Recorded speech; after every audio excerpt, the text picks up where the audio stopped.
मैंने मान लिया आपकी बात, पर नाम किसका लिया? मुख्य चुनाव आयुक्त ज्ञानेश कुमार का, जिसको लेकर आज से कुछ हफ्ते पहले तक वो कैंपेन चला रहे थे देश भर में।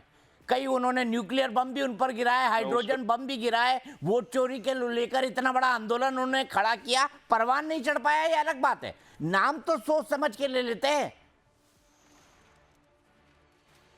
दीपक जी, जो सबसे ज्यादा परेशान होता है ना सत्ता के साथ में, जो जुड़ा हुआ व्यक्ति होता है, जब सत्ता परिवर्तन की आहट आती है तो सबसे ज्यादा घबराता है। सबसे ज्यादा तो ज्ञानेश कुमार और दूसरे इस प्रकार के अधिकारी वो घबरा रहे होंगे कि आज मोदी जी चले गए तो हमारा क्या असर होगा, विपक्ष हमारे साथ क्या क्या नहीं करेगा।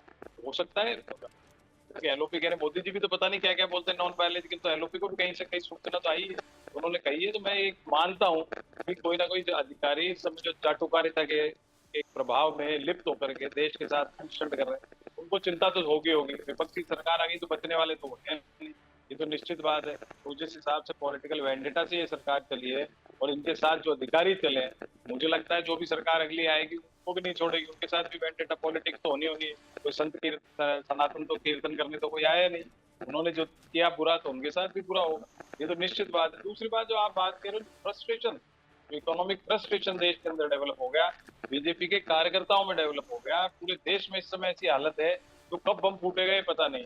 मैं तो खुद आम आदमी की जगह जगह लोगों के साथ रहता हूँ, इतना परेशान पिछले 2 महीने में तो दीपक जी आप ये मानोगे कि महंगाई 30-40% बढ़ गई है। एप्पल 300 रुपए किलो एप्पल इस देश के अंदर, आदमी क्या खाएगा? फल फ्रूट डॉक्टर लिख देगा भाई बुजुर्ग लोगों को फल फ्रूट, तो फल फ्रूट में लेने गया माता जी के लिए, भाई उनको ये देना है वो देना है, हिमोग्लोबिन कम हो गया, वो होश उड़ गया जाकर के 300 रुपए किलो चीजें हो रही, क्या लाएगा आदमी?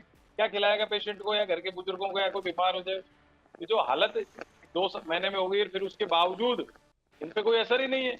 अभी आप बताइए, इतनी बात बुलेट ट्रेन, ये ट्रेन वो ट्रेन, बंद करो भैया ये सब, आम आदमी पे ध्यान दो। आम आदमी के पेट की रोटी नहीं हो रही, आप प्राइवेट स्कूलों को नहीं पकड़ पा रहे, प्राइवेट जितनी परीक्षा हो रही है उनको नहीं पकड़। आप सोच सकते हो किसी बच्चों के जो पढ़ाई करते हैं उनकी ठीक है। परीक्षाएं, मैं नहीं कह रहा इसमें सबको, मैं तो जब भी बात करता हूँ यूनिवर्सल बात पर आ जाता हूँ, कांग्रेस बीजेपी पे नहीं। जो बच्चे एग्जाम देने को तैयार है, उनकी परीक्षाएं ऐसी हो जाए, उनकी क्या मानसिक स्थिति हो रही है, क्या माता पिता की स्थिति हो रही है, इतना पैसा खर्च होता है ट्यूशन ट्यूशन ट्यूशन, आप तो वही नहीं सॉल्व कर पाए। अगर पुरानी सरकारें नहीं कर पाई तो आपको किस लिए चुना था भाई?